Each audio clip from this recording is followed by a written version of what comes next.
11 de la mañana, 31 minutos, como siempre los lunes. Le agradecemos a todos quienes nos acompañan en la parte deportiva, en el capítulo deportivo, cuando son las 11:31, digo, y hoy es el Día Mundial de la Depresión. No por esto está invitado él solamente para hablar de depresión, sino para hablar de la psicología en el deporte.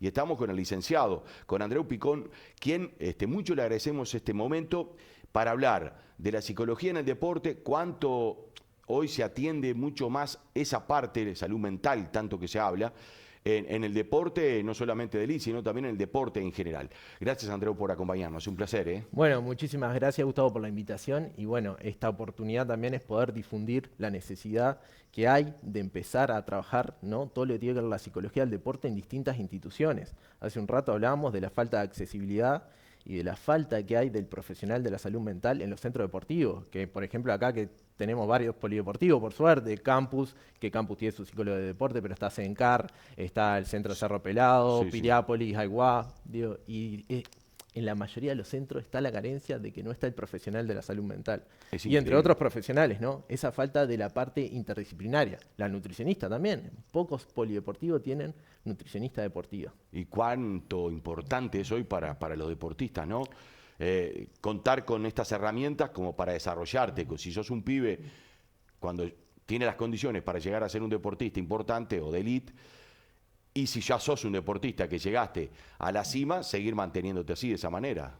Exacto, pues muchas veces cuando se habla de psicología del deporte se asocia mucho con lo que tiene que ver con la psicopatología, ¿no? Con la depresión, ahora que lo mencionaba, trastornos de ansiedad, con el conflicto, y se deja de lado todo lo que tiene que ver con las habilidades psicológicas del deporte. Cuando hablabas tú de desarrollar el deporte, desarrollar la concentración, desarrollar lo que es centrarse en la activación, una activación adecuada al deporte para tener un buen rendimiento, sobre la calidad de vida del deportista, porque hay cosas que atraviesan al deporte y que de repente no se ven en la competencia, ¿no?, en ese escenario competitivo. Y que tiene que ver con el deporte, por ejemplo, la higiene del sueño.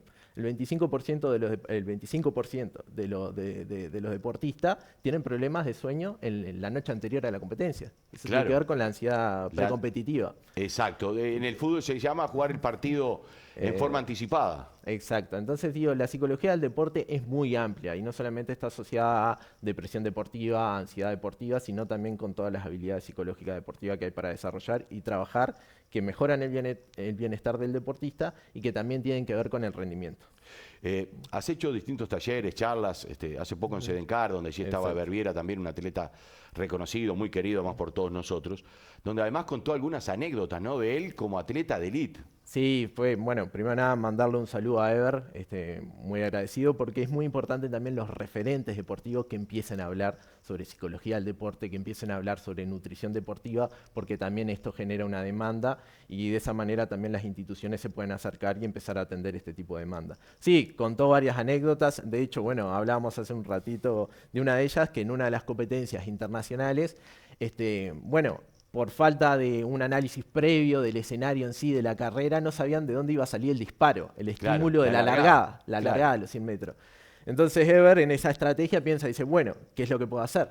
Y lo que piensa él es decir, bueno, me voy a centrar en el deportista que sé que tiene la mayor velocidad de reacción. Y cuando largue él, por visión periférica, en ese movimiento yo largo con ese estímulo. Pero lo que contaba él es, claro, si yo largo, cuando mueve el otro, cuando sale en eso, El primer paso ya lo dio. ya lo dio, y ahí tenemos 0,3, 0,4 segundos, Claro. y en una carrera de 100 metros que se define por decimales es un montón. ¿Y cómo manejar las frustraciones? En nuestra vida en sí, ¿no? Pero el deportista. Bueno, ¿qué es la frustración? ¿Qué es para ti la frustración? Y para mí es no cumplir la meta de lo que yo me he propuesto durante un tiempo. Exacto, tiene que ver con una distancia que hay entre las expectativas que se plantea y después la realidad, lo que Exacto, sucede. sí. Entonces ahí hay que trabajar mucho en las expectativas, porque a veces surge que son expectativas desajustadas y que el perder no tiene que ver con ser algo frustrante, porque muchas veces para un plantel puede ser no descender y eso Sí. involucra a perder un montón de partidos y eso no es frustración. O sea, la frustración tiene que ver con ese desajuste que hay y que a veces también pasa por lesiones deportivas que uno no se lo espera, porque uno se plantea, por ejemplo, hacer una temporada durante el año, surge la lesión deportiva, frustración, porque ya no puedo alcanzar aquellas expectativas que me había planteado. Claro, porque ahí va la parte individual, ¿no? Donde el futbolista o el deportista, bueno, Pía Fernández, por ejemplo, que hizo todo un proceso previo a los Juegos Olímpicos y llega el momento de estar en la pista y se lesiona. Y una lesión que no le permitía competir a lo que ella había soñado. Largó simplemente por decir, bueno, estuve. ¿Cómo llevas eso? Donde tú, seguramente eso vino de un proceso, ¿no? Psicológico, de la presión, de todo lo que... Y ahí viene la lesión. Sí, ¿y cuánto pesa? Porque acá que estamos muy acostumbrados al fútbol, que son competencias semanales. La mayoría que hay deportes que la competencia es una en el año, 2 en el año, los Juegos Olímpicos, el Campeonato Mundial, que son los eventos más importantes. Y llegan esos eventos y aparece la lesión deportiva. Y que tiene que ver con esto. Tú traías mucho la presión, cómo uno vive lo precompetitivo. Sabemos que los factores psicológicos influyen mucho en la lesión deportiva. Digo, no sé el caso específico de Pia por qué se da la lesión. Claro. No tiene por qué ser específicamente por factores psicológicos. Sí, sí. Ahora sí sabemos que los factores psicológicos influyen en la lesión deportiva y que en general están asociados a la ansiedad. ¿Sí? Hablamos siempre del deportista, ¿no? Del atleta. En este caso, yo me preparo y estamos haciendo todo bien. Tú sos mi entrenador. Pongamos un ejemplo. Y yo tengo que ir a mi psicólogo deportivo para manejar mis emociones, para manejar todo lo previo a la competencia. Pongamos también un ejemplo, un juego olímpico. Ahora, ¿mi entrenador también no tiene que ir conmigo al psicólogo? ¿No tiene también que sentarse conmigo como equipo? Porque bueno, todos hablamos del atleta, ¿no? Pero ¿y el entrenador? O sea que hay varios roles en la psicología del deporte, ¿no? Estamos hablando acá capaz del espacio del consultorio del psicólogo del deporte, pero el psicólogo del deporte sale del consultorio, acompaña en el partido, conoce al entrenador, conoce el vínculo con el entrenador y muchas veces también pertenece a la propia institución y al propio club. O sea, el entrenador es parte del equipo ese, del staff que forma el entrenador, el psicólogo deportivo. Entonces también tiene contacto, eso se ve mucho en el fútbol, en todo lo que tiene que ver con trabajar con grupos.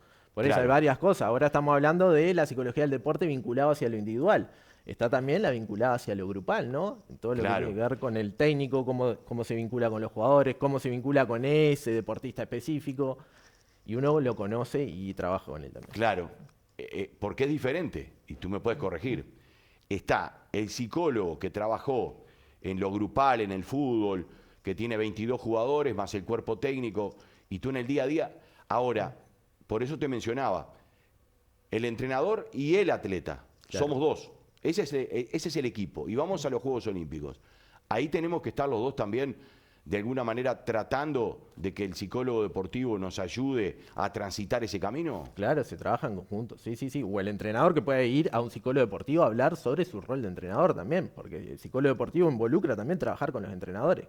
O sea, no solo el deportista, sino de repente un técnico dice, mira, yo quiero un psicólogo deportivo porque no puedo con la presión, porque no puedo con los resultados que me exigen, o que venimos perdiendo varias fechas y no puedo lidiar con esta frustración. Y también puede ir a trabajar con un psicólogo deportivo. Es importante eso también. Por eso, me parece. Sí, y ahora, con el deportista también, obviamente, ¿no? Uno tiene que conocer al entrenador, porque en ese vínculo entrenador-deportista, también hay una afectación en su rendimiento y en su calidad de vida como deportista, ¿sí? Porque muchas veces solo se habla de rendimiento y queda por detrás el bienestar deportivo del atleta. Claro. No es lo mismo depresión que angustia.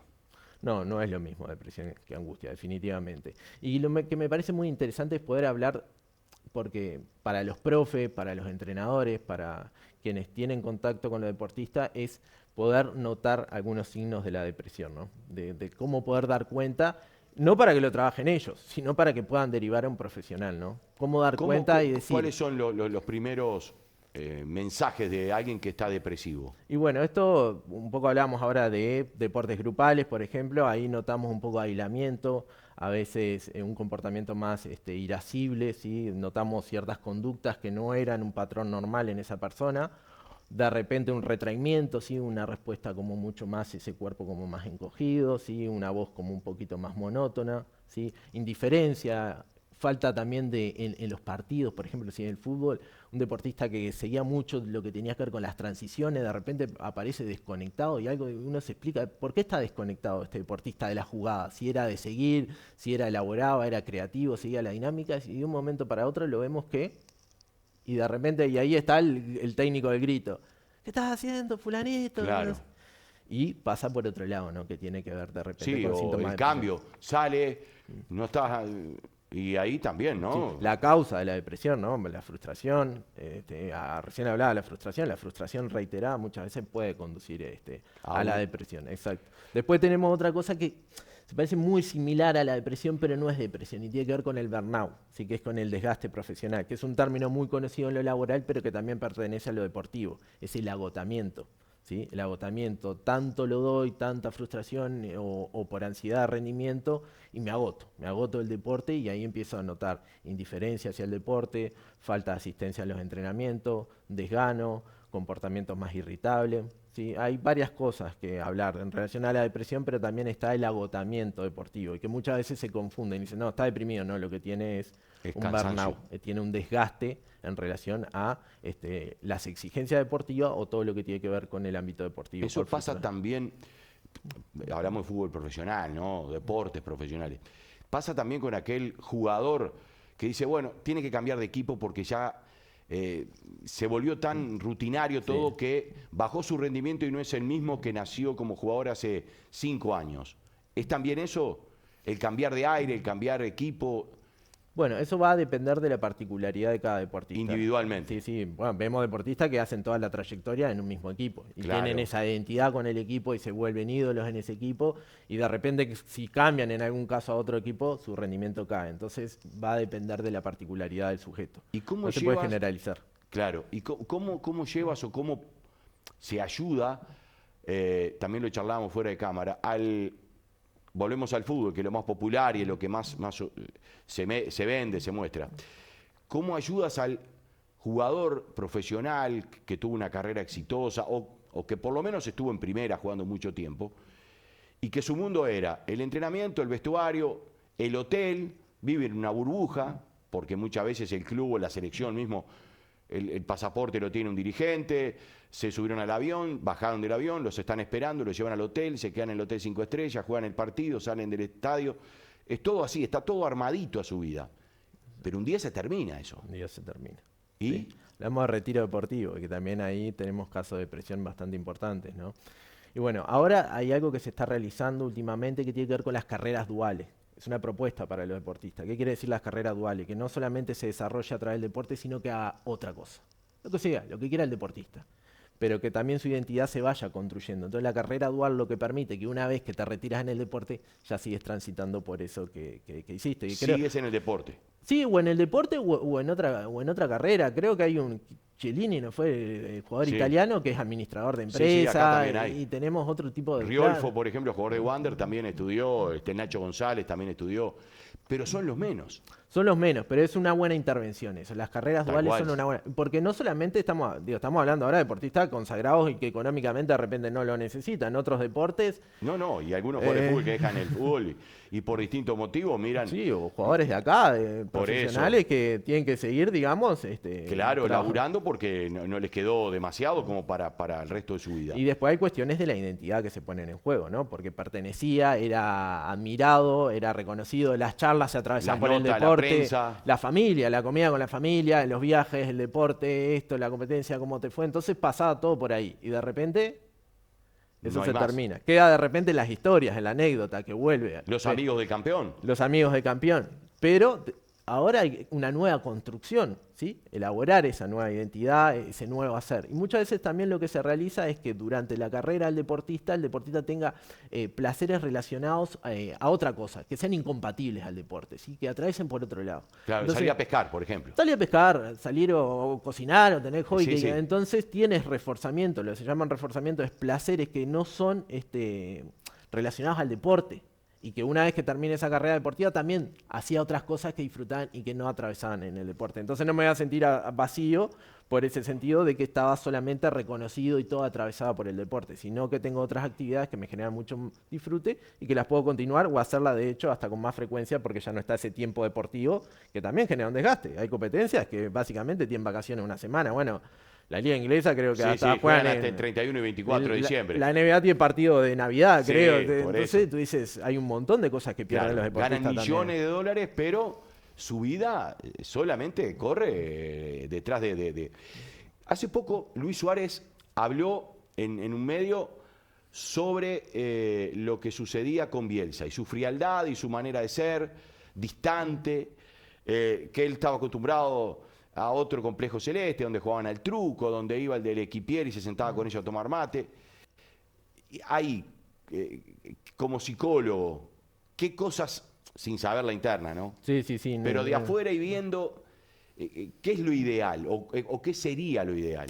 Yo no sé si hay ideales y sin entrar en la interna porque no la conozco y no trabajé tampoco en esa interna, pero sí es cierto que cuando uno cambia el ambiente, cambian las situaciones, cambian las dinámicas y a veces hay resistencias. Hay una nueva forma, un nuevo comportamiento que hay que instalar dentro de ese colectivo, ¿me entiende? Deportista, una nueva forma de relacionarse. Capaz que se acabó el truco y de repente se trata de estudiar el equipo, cómo juega y las tácticas que son. Y ahí uno se tiene que adaptar, porque cuando hablamos de deportes grupales, no se trata de uno, se trata de un grupo. Y si no me adapto, quedo por fuera. Entonces ahí el deportista tiene que trabajar en esa adaptación. No el técnico se tiene que adaptar al grupo, el grupo... Bueno, no, es ambos, porque el técnico también pasa a ser un líder, ¿no? Claro. Un líder de referencia. Y ahí lo tienen que seguir al líder. Sí, y cuando es líder, no muchas veces los técnicos son líder, y ahí hay que trabajar el liderazgo en el técnico. Eso va a ser tema para otro día, porque no, se nos va el tiempo. Hay un montón de cosas para hablar. Pero quiero preguntarte dos cosas brevemente. Una, el fútbol infantil y la presión de los padres y que mi hijo juega bien y que lo voy a llevar acá y lo mando a Montevideo con 12 años y 13 años, el desarraigo, dejar la escuela, dejar a los compañeros. ¿Cómo se lleva eso? Bueno, espero que no estén dejando la escuela, por favor. No, espero que digo, no. dejando la escuela. Pero sí. Escuela Entiendo su lugar y informativas también que viajan por eso, a Montevideo. De ahora está Atena acá, está Deportivo, sí, pero también igual, sabemos que hay que viajan. viajar y no se sabe si terminan el liceo, o dejas tu escuela, como decíamos, y se van a Montevideo a estudiar en una escuela diferente, maestro diferente, todo. Sí, son cosas diferentes igual, deporte de iniciación y de formativo, para no confundirlo, ¿no? Pero en iniciación también es muy importante qué está aprendiendo el deporte, porque el deporte tiene un factor de educación muy importante, ¿no? Lo que aprende con los padres, la violencia en el deporte, ¿no? Está válido insultar en las tribunas. Lo que vemos de los jugadores, la frustración, ¿no? Como la demuestran, que tiran algo. Yo me acuerdo, te contaba una anécdota, que tuvimos una escuelita, porque yo aparte soy estudiante de educación física, ahí en el CENCAR. Sí. Y cómo veía los comportamientos en relación a cuando le hacían una falta, que eran un calco a lo que hacía Neymar, esto, ¿no? Que no se veía antes, ¿no? Entonces se daban vueltas, frustraban, se tiraban las cosas contra el piso, ¿no? Y tú veías el modelo, te ponías a fijar un partido internacional y era lo que estaba sucediendo. Entonces, poder educar estas cosas, ¿no? Poder educar, porque ahí empieza a surgir la frustración, cómo me relaciono con el perder y el ganar, cómo me relaciono, porque el primer vínculo que tengo en el deporte, ¿por qué es? ¿Por qué nos vinculamos con el deporte? Para jugar. Para jugar. Y después escuchamos a la prensa, ganar, perder, frustración, ganar, mi padre en mi casa, jugaste mal, no hiciste 2 goles. Mi vieja, que capaz que no sabe nada, pero también comienza que mi hijo juega más y es el número 10 del equipo. Y te voy a invitar nuevamente, si puedes, un día a venir, encantado, porque se nos va el tiempo. Encantado. Me quedó, por ejemplo, preguntarte algo que también estaría bueno, el acoso del entrenador psicológico al atleta, ¿no? Y toda la presión y hasta el abuso en el deporte que existe. Sí, es parte. Y acá tenemos algunos ejemplos y todo lo que ha pasado con algunos atletas que abandonaron y que lamentablemente se les truncó la carrera. Pero es un tema delicado ese. Es un tema delicado. Me gustaría mandar un saludo, si puede ser. ¿Cómo no? Bueno, el año pasado, en noviembre, Micaela Ferreira, en octubre fue, perdón, hizo el récord sudamericano en powerlifting. Por eso hay varios deportes que pasan como invisibles. Totalmente. Y estos atletas lo dan todo. Entonces, mandarle un saludo a Micaela, y las felicidades, que bueno, hizo el récord en peso muerto. El powerlifting es peso muerto, press de banca. Y después sentadilla, ¿sí? Y ganó el sudamericano con un récord, así que... Poco trascendió. Tremendo logro. Así que bueno, eso, nada, mandarle esas felicitaciones, fue compañera de educación física y la verdad que una fenómena en lo que hace. Un placer escucharte, charlar contigo, aprender, la verdad es un gustazo y te vamos a volver a invitar porque creo que salud mental, deporte, bueno, jugadores de fútbol que hasta hace muy poco lamentablemente estábamos dando la noticia, se quitaron la vida. Bueno, de eso también te vamos a volver a invitar para conocer un poco más cómo se tiene que trabajar en eso. Muchas gracias. Hay mucho para hablar y muchas gracias por la invitación porque es poder visibilizar toda la importancia de la psicología del deporte y la necesidad de que haya un profesional en los polideportivos y en las distintas instituciones. No tengas duda, no tengas duda. Destacados, lo más importante del fin de semana a nivel deportivo lo repasamos de esta manera. Destacados, estos son los destacados. Dejó la marca. Santiago Catrofe batió récord nacional sudamericano en 10.000 metros. el atleta olímpico en París 2024. De 25 años, dueño de varias marcas de fondo y medio fondo en Uruguay y Sudamérica, volvió a parar los relojes en una maratón de Valencia. ¿Quién ganó? Peñarol igualó con Colo-Colo en una final insólita. Peñarol hizo 11 cambios cuando solo se le permitían 7 y Colo-Colo se negó a definir el partido en la tanda de penales. El gran golpe. Barcelona, campeón de la Supercopa, ganándole al Real Madrid. El equipo catalán se impuso 5-2 con 3 goles de Yamal, Lewandowski de penal, Rafinha 2 y Valdé. Para el merengue convirtieron Mbappé y Rodrigo. ¿Cómo es eso? Novak Djokovic aseguró que fue envenenado con plomo y mercurio en su comida durante su breve retención en Australia en el año 2022, previo a su deportación del país. Finalmente deportado de aquel país por negarse a vacunarse contra el COVID-19 durante su batalla legal para quedarse en Australia.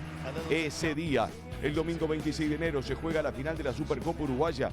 Enfrentamiento entre Nacional y Peñarol en el Estadio Centenario. Se fijó el comienzo de la apertura y el fútbol uruguayo y el calendario. El campeonato dará inicio el 31 de enero con el torneo Apertura. El intermedio se estaría jugando el 16 o 17 de mayo, mientras que el torneo Clausura comenzaría el 2 de agosto y finalizaría el 9 o el 10 de noviembre, dependiendo de la planificación de las fechas.